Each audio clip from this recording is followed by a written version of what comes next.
À la une ce soir. Implantation ou non, notre mission, c'est de soigner les gens et de le faire de façon sécuritaire. Dossier santé numérique, un déploiement somme toute réussi malgré quelques problèmes. Ce matin, il y a eu quand même des bugs majeurs, ce qui fait en sorte que les blocs opératoires ont commencé plus tard. Aussi qu'il y a des patients qui ne pouvaient pas recevoir des narcotiques comme de la morphine. Hantavirus, d'autres croisiéristes déclarés positifs alors que l'évacuation se poursuit. So the last remaining passengers will have disembarked by the end of today. Why we do quarantine or recommend quarantine is because actually people are infectious at the very start of illness. Et bien sûr, cette victoire convaincante des Canadiens qui prennent l'avance dans leur série face au Sabre. Mais je pense que c'est de comprendre qu'à tous les jours, tu recommences. Tu sais, c'est d'apprendre de ça, puis focuser sur ta journée, puis rebâtir ça. Il est 17h, voici votre nouveau info.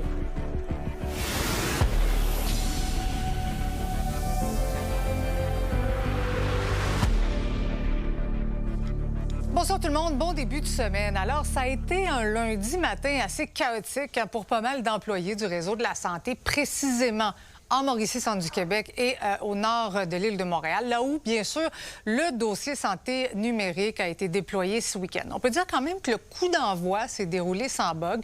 Toutefois, le vrai test avec un nombre plus important d'employés, c'était aujourd'hui. Lily, donc, il y a eu des enjeux de connexion qui sont venus en quelque sorte ralentir les services, là. C'est surtout en Mauricie qu'il y a eu des enjeux. Le syndicat rapporte qu'il y a eu des retards au bloc opératoire. Il y aurait également eu des ralentissements dans l'administration des narcotiques pour soulager la douleur, comme la morphine. Pour ce qui est du CIUS du nord de l'île de Montréal, il y a aussi eu une panne ce matin entre 8h30 et 10h, ce qui a causé des ralentissements. On comprend, c'est une période d'adaptation pour tout le monde. Et c'est ça, c'est une période d'adaptation. Et aujourd'hui, Santé Québec s'attendait à recevoir 6 000 signalements pour des problèmes de toutes sortes de nature. Mais c'est seulement demain qu'on aura droit aux vrais chiffres sur ce premier lundi du déploiement du dossier santé numérique. Le bilan du déploiement du dossier de santé numérique durant la fin de semaine est somme toute positif dans les deux CIUS qui agissent en tant que cobayes. Il y a beaucoup plus de commentaires positifs. Exemple, je reprends le même exemple du préposé, d'avoir tous ces patients, la liste des patients, la liste des besoins, pas avoir à aller au poste, à faire des allers-retours pour poser des questions à l'infirmière. Samedi et dimanche, il y a eu environ 2000 billets par jour, soit des signalements pour des problèmes de toutes sortes. Mais Santé Québec s'attendait à recevoir environ 6000 billets lundi en raison de l'augmentation des activités. Cet employé du CIUS du nord de l'île de Montréal nous confie sous le couvert de l'anonymat pour éviter les représailles avoir eu beaucoup de difficultés ce matin. Ce matin, pour ouvrir l'application, c'était long, la difficulté à se brancher. Et ben oui, on a été capable, mais là, c'est toujours la même histoire. Hein? C'est une grosse base de données, mais on n'est pas capable de naviguer dedans parce qu'on ne comprend pas. Au CIUS de la Mauricie et du centre du Québec, une panne a causé des problèmes de connexion durant 2 heures ce matin, rapporte la section locale du syndicat des professionnels en soins. Il y a eu quand même des bugs majeurs, ce qui a fait en sorte que les blocs opératoires ont commencé plus tard, ce qui a fait en sorte aussi qu'il y a des patients qui ne pouvaient pas recevoir des narcotiques comme de la morphine pour la douleur. Ceci étant dit, mon discours n'est pas pour alarmer la population, loin de là. Il y a toujours des alternatives de si quelqu'un va pas bien, on va prendre un papier, mais c'est d'expliquer un peu toute l'arrimage et la surcharge que ça peut causer aussi pour nos équipes. Pour sa part, la PDG du CIUS assure que tous les soins ont été prodigués. Au moment du démarrage, avec ce lundi matin, on avait, dans le fond, on parle du plan de réduction des activités. On avait mis certains délais entre chaque intervention pour permettre aux gens de s'approprier le système. Est-ce que le retard qui a été nommé est en lien avec ça ou non? C'est autre chose. Fait que, puis, je tiens vraiment à rassurer que l'administration des médicaments, système ou non, lorsque c'était requis, puis pour assurer, dans le fond, le confort, la sécurité des gens, ça a été fait. Ce matin, près de 520 employés étaient attendus au centre de commandement et ça devrait rester comme ça encore 3 ou 4 semaines, histoire de s'assurer que le système soit stable et de veiller à ce que toutes les opérations fonctionnent normalement. À Montréal, Élie Mercure, pour Nouveau Info. L'opération d'évacuation des personnes qui se trouvaient sur le bateau de croisière où il y a eu cette éclosion d'hantavirus est complétée. Elles ont quitté le navire. Sabrina, d'ailleurs, un nouveau Canadien a été placé en isolement aujourd'hui. C'est une troisième personne, en fait, de l'Ontario qui a été placée en isolement. Les 3 personnes sont, il faut le dire, quand même asymptomatiques. Alors, il y a 4 Canadiens également qui étaient toujours à bord du virus, qui sont revenus au Canada. Ils ont atterri donc hier du côté de Bagotville au Saguenay, puis ont pris le chemin de Victoria en Colombie-Britannique. Il y a toujours un Québécois qui a voyagé à bord d'un avion où il y avait un présumé cas d'hantavirus qui finalement a été sorti en fait de son isolement. Alors malgré le fait que les gens soient asymptomatiques, ce qu'on leur demande, c'est de rester donc isolés pendant quelques jours. Les délais quand même, ça change. En certains, ça va être 2 semaines, d'autres, ça peut être 1 mois, même aller jusqu'à 42 jours. Oui, effectivement. Donc pour l'instant, ce qu'on nous dit, c'est qu'il y aurait 9 cas, 7 confirmés, 3 personnes qui sont décédées. Et il y a l'Organisation mondiale de la santé qui a dit aujourd'hui donc que c'est vraiment là, au début, on peut être asymptomatique et après, quand même, les symptômes peuvent arriver quand même assez rapidement pendant qu'on voit des images dont on s'organise dans plusieurs pays là, à travers le monde pour faire face à ces différents cas en fait d'hantavirus. On va l'écouter l'OMS. Why we do quarantine or recommend quarantine is because actually people are infectious at the very start of illness. So in the first few days, in the first few moments of illness is when the infectiousness is highest. This is also sometimes when it's a bit difficult to recognize the symptoms because initial symptoms could be mild symptoms. Bon, il y a aussi le capitaine du bateau qui, après avoir évacué les derniers passagers, a offert un message donc via vidéo. On écoute un extrait. We've all been a part of this voyage, and I wish nothing more to everybody, guests and crew alike, to be able to go home safely and in good health. On continue bien sûr de suivre cette affaire de très près. Il faut revenir sur cette guerre aussi au Moyen-Orient parce que l'Iran a défendu aujourd'hui sa position de trêve après le rejet catégorique du président Trump. Oui, voilà. Donc, l'Iran, en fait, a demandé dans sa réponse donc aux propositions américaines, en fait, donc la fin de la guerre, bien sûr, dans plusieurs régions, mais de respecter également l'Iran. Aujourd'hui, Donald Trump a dit que c'était complètement stupide ce qu'il demandait. On peut aller l'écouter. It's unbelievably weak. I would say, I would call it the weakest right now. After reading that piece of garbage they sent us, I didn't even finish reading it. They said, I'm not going to waste my time reading it. I would say it's one of the weakest right now. It's on life support. They understand. These are all medical people. Dr. Oz, life support is not a good thing. Do you agree? Bad prognostic. I would say the ceasefire is on massive life support. Bon, je termine en disant que Donald Trump va effectuer un voyage en Chine cette semaine. Ce sera donc du 13 au 15 mai. Reste à voir ce qui va sortir de ce voyage, Marie-Christine. Merci beaucoup, Sabrina. Nouvelle vous fait réagir. Vous avez un sujet d'enquête à nous transmettre. Je vous invite à m'écrire par courriel. Vous voyez mon adresse présentement à l'écran. Vous pouvez également aller faire un tour sur Crave pour voir ou revoir nos reportages. La saison des nids de poules a été l'une des plus généreuses pour les garagistes de Montréal. Plusieurs d'entre eux parlent même de records en termes de réparation de crevaisons et de problèmes de suspension. Les automobilistes ne sont pas au bout de leur peine parce que la Ville répète qu'elle n'a pas l'équipement nécessaire pour venir à bout des cratères. Reportage, Lila Mouche. Pas un nid de poule, un nid de dinosaure, un cratère! Les nids de dragons, nids de poules, d'autruches, de dinosaures, voire même cratères, tous les adjectifs sont bons pour qualifier l'état des routes de Montréal. D'ailleurs, il semble que Montréal fait face à une année record de crevaisons à cause des nids de poules. Il y a une augmentation importante du nombre de services qu'on fait pour des crevaisons entre le 1er janvier et le 30 avril. À CA Québec, nos membres sont prêts à ce qu'il y ait un moratoire sur la construction de nouvelles infrastructures, qu'on arrête de construire de nouvelles routes, tant et aussi longtemps qu'on n'a pas entretenu le réseau qu'on a déjà et qu'on ne l'a pas remis à niveau. Si les conducteurs d'automobiles et les cyclistes font le même constat, les garagistes ont vu leur charge de travail augmenter ces derniers mois. On en a fait beaucoup, là, des bols joints, des bras de suspension, des amortisseurs, des tie rods, tout ce qui est dans la direction de l'auto. Tout a été touché pour certaines personnes. Mais ça bouscule notre horaire aussi parce que quand les gens arrivent, ils nous appellent en catastrophe. Et on a des crevaisons chaque jour ici, là, sans arrêt. On ne change pas ces morceaux-là avant 200 000 km. Cette voiture-là a peut-être 100 000 km. On est déjà à faire ça ici au Québec. Il y a la rouille puis les nids de poules qui nous aident pas. C'est vrai qu'on a la rouille aussi. En plus. Ce matin, on a été obligé d'insérer 5 voitures avec des problèmes de pneus qui sont dus principalement à nids de poules ou objets qui ont percé le pneu. C'est quand même beaucoup là, pour un petit lundi. Il y a pas mal de pièces qui peuvent être endommagées dans des nids de poules à répétition. Ouais. Même la batterie. Les imprévus font en sorte que tout est bousculé. Alors, on est obligé de travailler à la hâte. On essaye tout le temps de mettre 13 beignes dans la boîte quand il en rentre seulement 12. La mairesse de Montréal, Soraya Martinez-Ferrada, avait annoncé la semaine dernière que les 4 colmateuses de la ville étaient hors service et qu'elle injecterait $1 million dans des contrats privés pour du colmatage à l'appel. Parce que les arrondissements n'ont pas l'équipement, Henri. On a un réel enjeu d'équipement. C'est pas une lubie, là. Je n'ai aucune des Python 5000 qui fonctionne. Je n'ai pas de machine qui est capable de chauffer l'asphalte pour faire du resurfaçage ou du patchwork, qu'on appelle. Mais moi, c'est pas dans 5 ans que j'ai besoin d'avoir des équipements, c'est demain matin.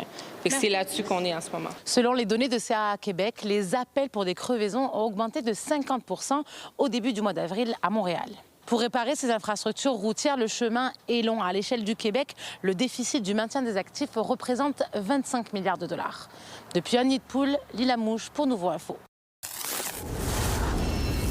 Les dépenses sont en hausse dans les municipalités du Québec, entre autres en raison des infrastructures qui continuent de se détériorer. Des chercheurs estiment que les impôts fonciers sont sous-utilisés et qu'il faudrait même les augmenter. J'en discute tout de suite avec le fiscaliste Tommy Gagné-Dubé qui a participé à cette étude. Bonsoir. Bonsoir. D'abord, qu'est-ce qui vous permet de conclure que les impôts fonciers ont été sous-utilisés? Quand on regarde par rapport à une dizaine d'années, les impôts qui étaient prélevés par les municipalités puis les commissions scolaires, ce qui sont rendus les centres de services scolaires, ça représentait 10 de l'ensemble des impôts qui sont prélevés au Québec. Là, si on prend le fédéral, le Québec, les municipalités. Aujourd'hui, c'est 7,7 Donc, il y a quand même eu une baisse importante au cours des dernières années qui s'explique en partie par la baisse des taxes scolaires, mais aussi parce qu'il y a une forme de limite psychologique là, qui existe, qui est on va plafonner la hausse des taxes municipales à l'inflation. Mais pourquoi les municipalités se limitent à des hausses qui suivent l'inflation? On comprend pourquoi ils le font. Puis, dans le fond, dans les démarches, on a rencontré plusieurs municipalités. Essentiellement, le contexte économique, la capacité de payer des gens, ça reste une décision politique. Donc, c'est pas toujours facile. Par contre, les municipalités, ils ont le défi que l'impôt, par rapport, par exemple, au gouvernement fédéral ou au gouvernement du Québec, eux sont pas contraints. Les prélèvements qu'ils ont, ils augmentent avec la croissance économique. Ce qui fait que si on s'était limité à l'inflation, par exemple, tant au Québec qu'au fédéral, dans les 15 dernières années, on aurait un poids de la fiscalité qui ressemblerait pas mal à celui de l'Alberta aujourd'hui, mais sans les revenus des ressources naturelles. C'est majeur quand même. Mais les hausses de taxes, on s'entend, c'est rarement populaire auprès de la population. De quelle façon les villes pourraient aller chercher davantage d'argent? Bien, c'est rarement populaire, sauf que si on veut plus de revenus, l'autre option, c'est soit de demander des transferts ou sinon de couper des dépenses. Donc, si on veut demander des transferts aux autres gouvernements, à ce moment-là, c'est quand même le contribuable qui va payer. Donc, ça, il faut le comprendre. Donc, l'idée, c'est de donner une autonomie fiscale plus grande aux municipalités. Après ça, l'impôt foncier, c'est un impôt qui est très visible. La facture, le compte de taxe arrive en une seule fois. Dans plusieurs municipalités, il est payable sur quelques versements, mais pas, par exemple, sur 12 versements. Il n'est pas mensualisé. Ça pourrait être une option qui permet justement d'aider la capacité de payer des gens. Il y a aussi des initiatives qui existent dans d'autres provinces, dans d'autres juridictions, où est-ce qu'on peut, par exemple, reporter une partie de la hausse de taxes au moment de la vente, au moment du décès, par exemple. La semaine dernière, il y a une étude qui prédisait un gouffre financier qui se calcule en dizaines de milliards de dollars pour les villes. Est-ce que c'est possible d'éviter ça? Puis si oui, comment? Bien, c'est sûr que c'est difficile de réduire. Le gouffre financier dont vous parlez, c'est essentiellement le déficit du maintien des infrastructures là, qui est un peu comme un mur. C'est sûr que sans diminuer les coûts, ça va être difficile de le résorber, mais deux choses qu'on constate. Premièrement, oui, les villes... en allant chercher des revenus qui vont être consacrés aux infrastructures, mais on pense aussi que dans le plan québécois des infrastructures, donc ce que le gouvernement du Québec met comme sous pour les infrastructures, la part des municipalités, elle a diminué, la part relative des municipalités, elle a diminué dans le temps. Donc le gouvernement du Québec a aussi à faire sa part là, pour les infrastructures. Monsieur Tommy Gagné-Dubé, merci beaucoup d'avoir été avec nous ce soir, bien intéressant. C'est moi qui vous remercie. Au revoir. Je vous parle maintenant du chanteur Luc Merville qui prend le chemin de la prison. Il vient d'écoper d'une sentence de 2 ans pour une agression sexuelle survenue dans la nuit du 24 au 25 juin 2000 dans une chambre d'hôtel de Rimouski. Lui avait 32 ans, sa victime 19. Avec moi pour en parler, la juge à la retraite, Nicole Gibault. Bonsoir, Nicole. Bonsoir, Marie-Christine. Alors, d'abord, le juge, il faut le dire, n'a pas été tendre envers l'accusé, disant qu'il a traité sa victime comme un morceau de viande et il a noté aussi plusieurs facteurs aggravants. Oui, mais il faut comprendre que c'est lui qui a entendu le procès de A à Z, les témoignages, l'émotion, etc. Il a eu à juger la crédibilité et, de toute évidence, il a apporté une très grande crédibilité à cette victime parce qu'elle est victime présentement. Là. Oui. Alors, oui, c'est important qu'il soulève les facteurs aggravants. S'il y avait des facteurs atténuants, ben oui, c'est son devoir aussi. 2 ans de prison fédérale, en plus d'être inscrit au registre des délinquants sexuels pour une durée de 20 ans. D'abord, qu'est-ce que cette peine révèle? OK, bien, c'est une peine qui révèle que le geste commis est très, très grave. Pourquoi? Parce que 2 ans, c'est au pénitencier. Alors, le pénitencier, souvent, on entend 2-1. Oui. Ça, c'est la prison provinciale. Et les gens pensent qu'on ne peut pas avoir de probation, mais oui, il y a un article. Mais c'est quoi la grande différence entre les deux pour que les gens comprennent? La grande différence, je dirais, Marie-Christine, c'est que dans un... Personnellement, j'ai eu des gens qui m'ont demandé pour une journée d'aller au fédéral parce qu'il y a plus de programmes, il y a plus d'organisations, etc. Mais évidemment, c'est une prison, c'est une prison. Mais ce sont les crimes les plus graves qui s'en vont au fédéral. Oui, normalement, on parlait de l'université de la prison qui sont les pénitenciers. Mais là, on est au bas du pénitencier, mais c'est un message. Mais avec cette peine-là, ce qu'on comprend, c'est que le juge n'a eu aucun doute sur la crédibilité de la victime. Ça, c'est important. Aucun doute sur la crédibilité de la victime en question. Et c'est extrêmement important. Elle a déclaré qu'elle était satisfaite de cette décision. C'est important de le révéler dans le public, que des fois, ça vaut la peine. Et il y a une probation de 3 ans, il ne peut pas partir du Québec, il ne peut pas sortir. Évidemment, il y a des implications extrêmement graves quand quelqu'un est accusé. C'est une des accusations les plus graves au code criminel, qui est de l'agression sexuelle. Donc, oui, la peine le reflète. L'accusé lui demandait une peine à purger à son domicile. Ça lui a été refusé. Il porte la cause en appel. Il faut dire que lui maintient toujours son innocence et dit qu'il y a eu erreur sur la personne. Et c'est bon de le soulever, Marie-Christine, parce qu'il aurait, j'entendais des gens dire, bien, il n'y a pas de remords. On peut très peu avoir de remords quand on va en appel, qu'on dit que c'est pas nous autres qui l'a fait. Il faut dire qu'il avait déjà été condamné suite à une affaire en 2018. C'est tout pris en considération, ça, Marie-Christine. Merci beaucoup, Nicole. Grand plaisir. Une 50aine de pompiers ont été déployés pour un incendie au centre-ville de Montréal cet après-midi. Ça s'est produit au 24e étage d'un immeuble à logement de la rue Jeanne-Mance. Les flammes étaient limitées à un seul appartement. Elles ont été maîtrisées. Pas de blessés, mais 2 étages quand même qui ont été évacués en raison de la fumée. On ignore toujours la cause de ce brasier. Mobilisation à Beauport pour réclamer une meilleure sécurité routière dans le secteur où 2 jeunes frères ont été happés par une voiture la semaine dernière. Restez là.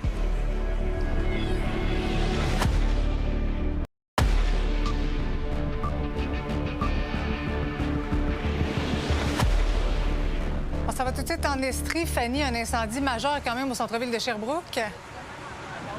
Oui, qui est toujours en cours. L'appel est tombé un peu avant 10 heures ce matin où on apprenait qu'il y avait effectivement ce début d'incendie dans le sous-sol du restaurant Au Chevreuil qui est situé ici sur la rue Wellington à Sherbrooke. Restaurant bien connu du chef Charles-Emmanuel Parizeau. Alors, ça a été une opération assez importante. On parle d'une 4e alarme, donc quand même plus d'une 40aine de pompiers qui se sont rendus sur place. Et au début de la journée, on parlait vraiment d'une formule plutôt en attaque. Alors, on pensait pouvoir préserver le bâtiment et au cours de la journée, Marie-Christine, on s'est rendu compte que franchement, ça serait pas possible. On est devenu en mode défensif. Et là, à cette heure-ci, ce qu'on nous dit, c'est que le bâtiment sera complètement démoli. On a déjà commencé à démolir à l'arrière. On fera à l'avant au courant de la soirée.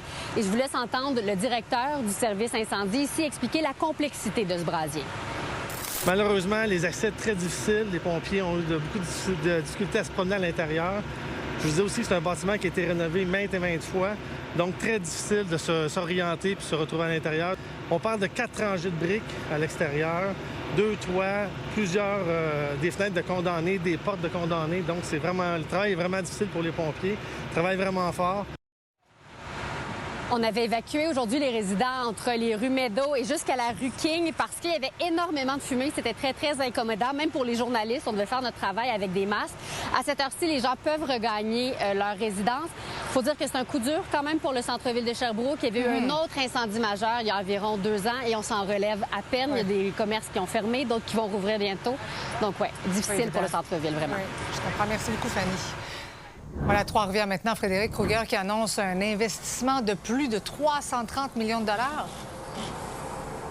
Cet investissement majeur pour l'usine Wayagamack de la Kruger permettra l'installation d'une nouvelle machine qui fabriquera des lingettes biodégradables et compostables, une première en Amérique du Nord.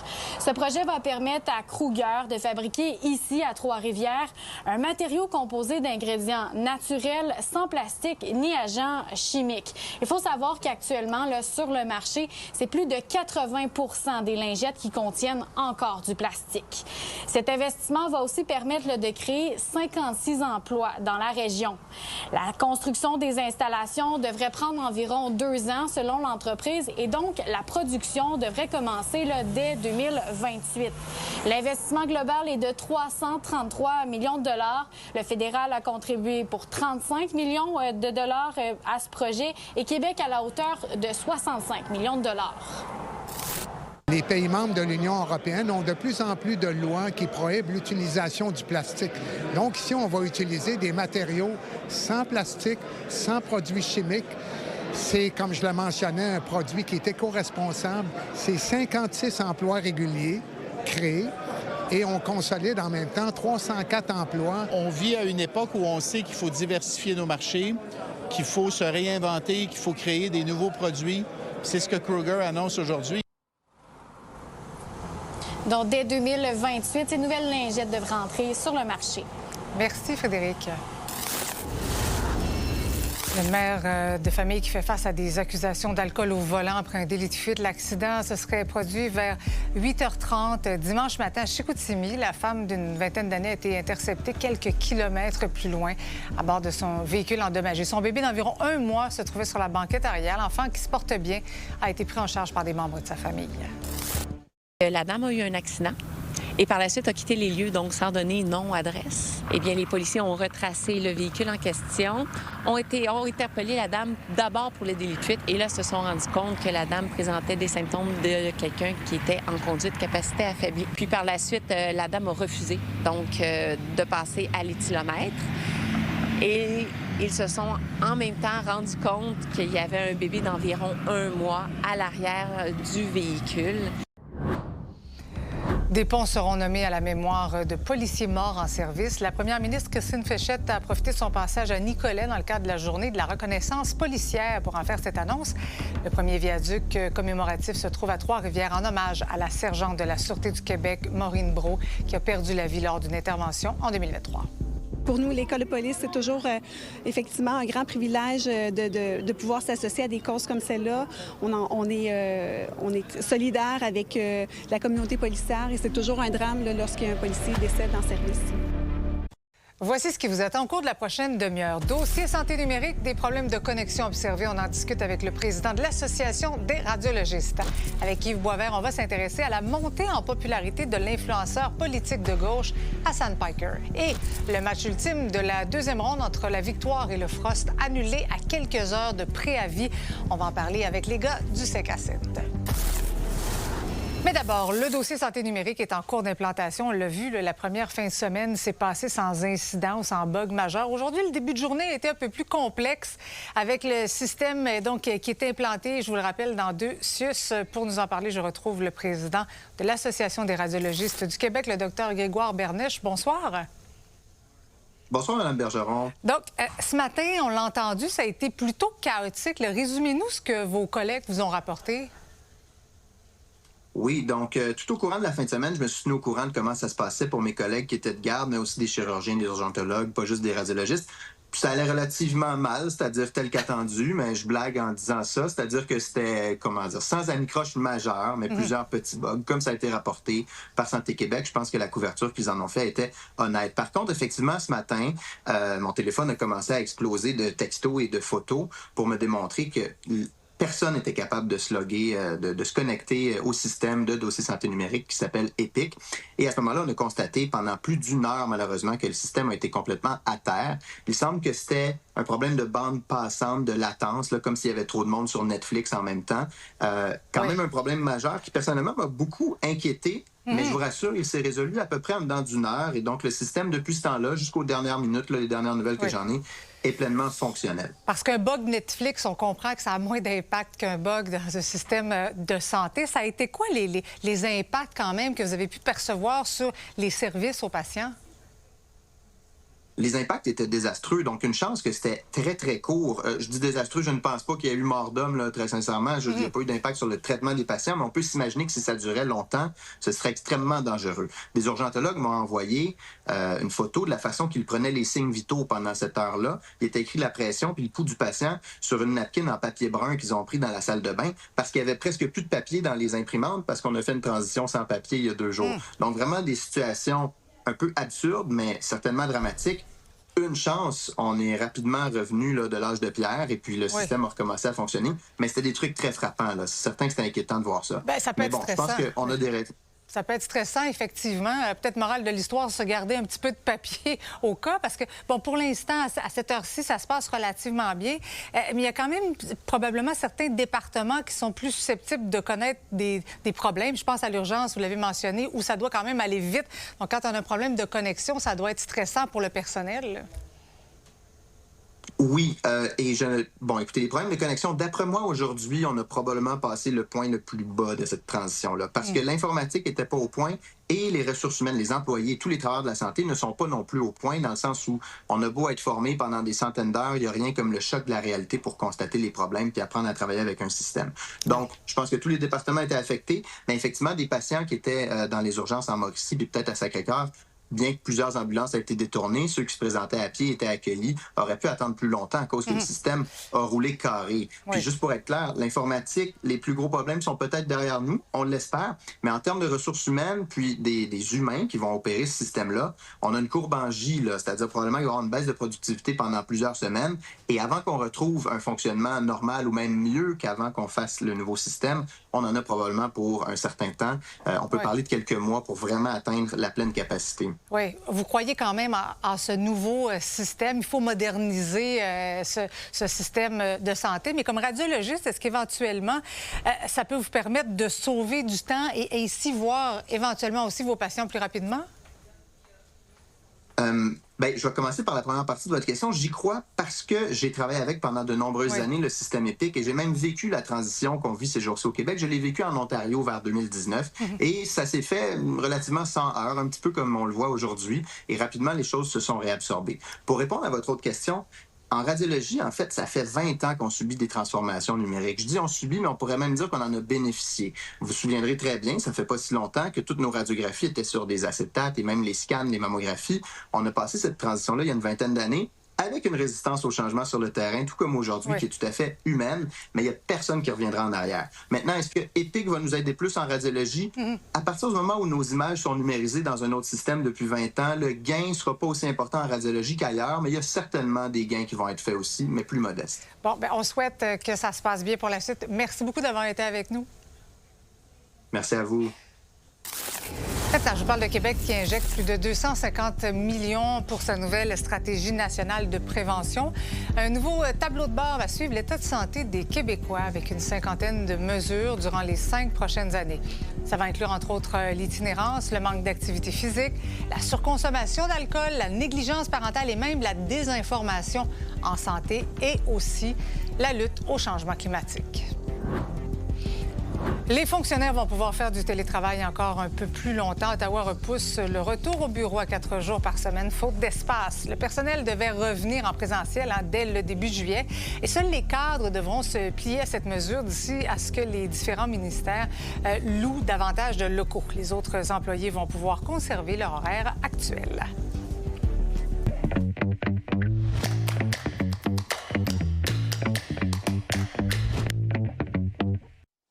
Salut Yves.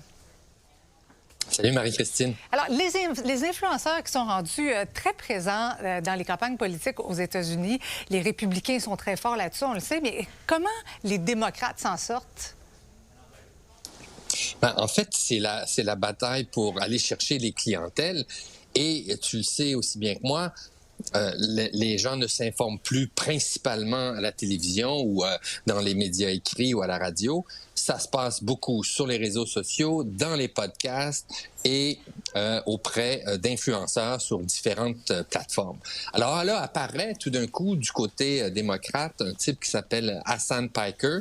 Je dois t'avouer que si je ne le connaissais pas. Et plusieurs démocrates pensent que c'est la réponse à des gens comme Joe Rogan ou toute une série d'autres qui, eux, ont une énorme quantité d'abonnés. Et parce que Rogan, son avantage, c'est qu'il va chercher des gens qui ne sont pas nécessairement branchés sur la politique. Des gens qui s'intéressent au sport, à UFC, aux humoristes. Il reçoit toutes sortes de gens à son show. Et il a soutenu Donald Trump à la dernière élection. Oui. Et donc... Oui. J'allais dire, Yves, si on revient sur Hassan Piker, qui est quand même assez populaire. Là, je pense que sur Twitch, il a 3 millions d'abonnés.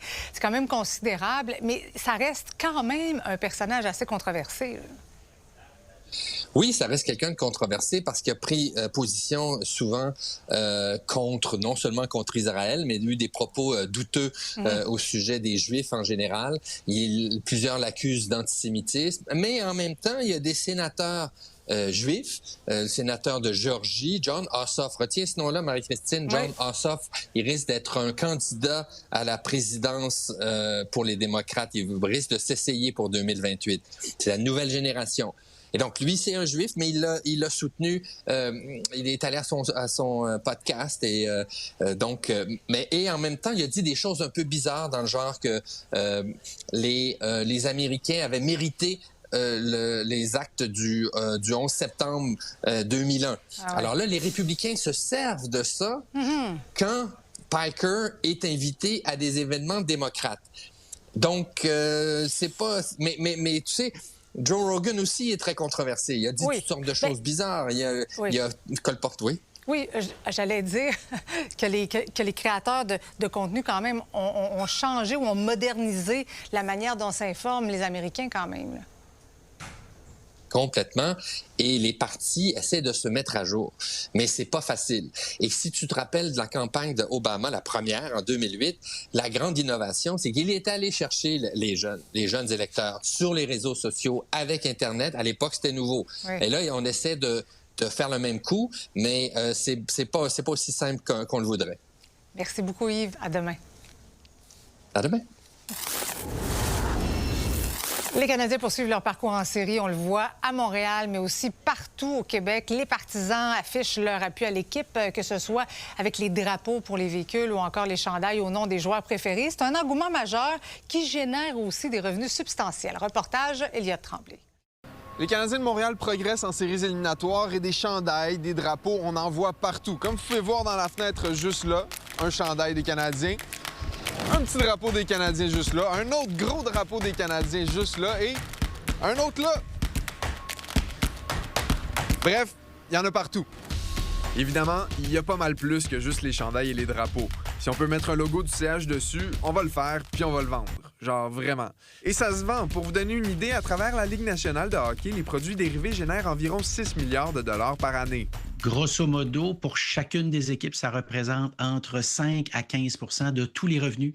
Alors évidemment, dans le cas d'une équipe comme le Canadien de Montréal, on parle de revenus avoisinant les 340 millions de dollars annuellement. Alors c'est un revenu qui est pas énorme, mais c'est un revenu qui permet donc d'arrondir les fins de mois. Les revenus du côté des billets, ça reste évidemment l'incontournable.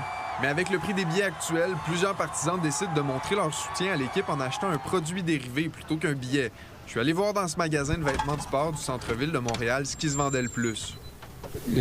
On vend plus les t-shirts et les casquettes des jerseys, c'est moins, jusqu'à peut-être la demi-finale ou la finale. C'est là où le monde va être vraiment fou. Les chandails authentiques que les joueurs du Canadien portent sur la glace sont fabriqués à Saint-Hyacinthe. En passant, tous les chandails de la Ligue nationale sont faits à Saint-Hyacinthe. Mais ces chandails-là coûtent environ 625 $. C'est un peu cher, disons-le comme ça. Donc, la majorité des gens se tournent vers des options faites en Indonésie qui coûtent entre 250 et 300 $. On appelle ça la version Replica. OK. C'est la version, tu peux voir, il n'y a pas le logo de la Fanatic en arrière. OK. Par contre, l'authentique, il a le logo de la Fanatic en arrière, puis il y a la Fighting Strap. Vous en vendez combien par jour environ des chandails du Canadien? S'il joue ici, c'est entre 20 et 30, mais s'il joue à l'extérieur, c'est moins. C'est le chandail de quel joueur que vous vendez le plus? Là, on a été pas mal surpris. C'est Dobèche qui a pris la cote par rapport à Caulfield. Ben, c'est sûr que quand l'équipe joue mieux, c'est plus facile de porter le chandail. Puis quand l'équipe joue moins bien, ben, on est peut-être moins pressé à le faire. Il y a 2 ou 3 ans, on les voyait pas, les chandails, évidemment, ou à peu près pas. La performance du tricolore se reflète dans la rue. Quand le Canadien gagne, les drapeaux sortent, les chandails puis les casquettes aussi. Bref, en ce moment, vous n'auriez même pas besoin de regarder les matchs pour savoir que le Canadien joue du très gros hockey. À Montréal, Elliott Tremblay pour Nouveau Info. Le concours musical Eurovision s'ouvre sur fond de tension. 5 pays boycottent la compétition. On vous explique pourquoi. Au retour.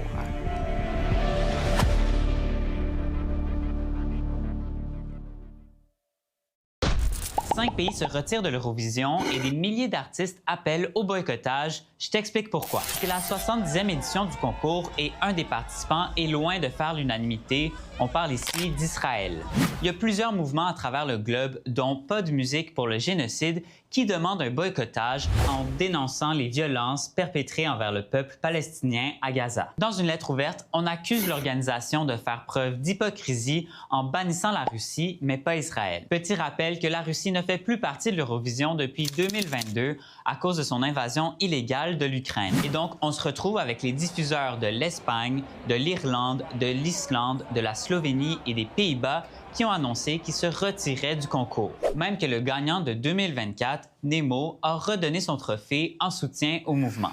Today, I no longer feel like this trophy belongs on my shelf. Tout ça, c'est en plus des milliers d'artistes qui ont signé la lettre ouverte. On compte parmi eux des grands noms comme Macklemore, Hot Chip et 75 artistes canadiens. L'année passée, il y avait eu des manifestations pour des raisons similaires lors de la finale et donc pour cette édition, la sécurité est assez présente.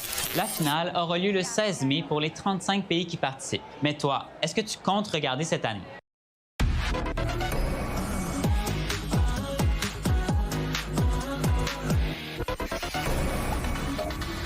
Alex. Bonsoir, Bon Marie-Christine. lundi. Bon lundi. On apprend qu'il y a une journaliste québécoise qui a porté plainte contre le chanteur Patrick Bruel en 2017. Exactement. En fait, ça fait suite. C'est un article aujourd'hui qui est arrivé dans la presse en fin d'après-midi qui relaie une histoire du magazine Elle France qui, eux, font une enquête depuis déjà plusieurs mois sur Patrick Bruel et des possibles abus sexuels en Europe. Donc, ce qu'on raconte là-dedans, c'est qu'effectivement, en 2017, il y a une journaliste québécoise qui a porté plainte en octobre à la police suite à une entrevue qu'elle a fait avec Patrick Bruel au Sofitel, un hôtel de Montréal, et elle aurait été donc agressée sexuellement à la toute fin de cette entrevue-là. Les gens au Elle France ont vérifié l'information auprès de la police. Effectivement, ils ont eu accès à cette plainte-là.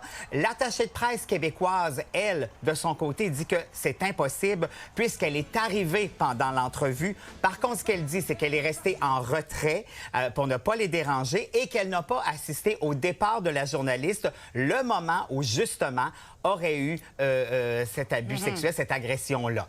Elle, de son côté, la journaliste dit « c'est impossible aussi puisqu'elle a un texto qui mentionne que l'attaché de presse ne pouvait pas, ce matin-là, être avec eux. Donc, elle ne se serait jamais pointée durant l'entrevue. » Alors, ça reste à voir dans tout ça. Ouais, mais beaucoup de choses à dénouer encore. Oui, là, mais ça s'accumule, bien sûr, avec Évidemment. toutes ces plaintes en Europe. C'est malheureusement une de trop et une de plus. Une de plus, exactement. Mais donc, il y aura peut-être des suites de cette entrevue-là. On va y aller avec un sujet un peu plus léger. Oui, bien sûr. On va avoir droit à la 36e saison des Simpsons sur Nouveau et Crave avec une grande annonce. Oui, bonne nouvelle. Alors, Bell Media a réussi à conclure une entente avec Disney pour donc nous présenter cette 36e saison avec le doublage québécois. Alors, ça aura lieu. On pourra voir donc les épisodes dès septembre prochain sur Nouveau et aussi en rattrapage sur Crave. Deux bonnes nouvelles là-dedans parce que l'adaptation québécoise, c'est vraiment une des meilleures. Je la trouve vraiment extraordinaire. Puis aussi, c'est de l'emploi pour l'industrie du doublage québécois. Excellente nouvelle. Qui tu vas doubler, toi? J'aimerais ça faire Marge. Ce serait tellement bon. Merci. Après Marie-Mé et Clément Jacques qui nous offre un nouveau duo. Oui, exactement. Après le succès avec Marie-Mé de Picture, c'est maintenant au tour de Patrick Normand de faire un duo avec Clément Jacques. Alors, c'est une reprise d'une chanson des années 70 de Cat Stevens, Father and Son. On en écoute un extrait. J'ai ravalé mes larmes, forcé un sourire quand tu me regardes. J'ai vite compris. Alors, Clément Jacques qui sera en tournée tout l'été suite à ses deux succès. Alors, on lui souhaite bien du plaisir. Tout est sur son site internet clémentjacques.ca. Merci, Alex. À demain. À demain.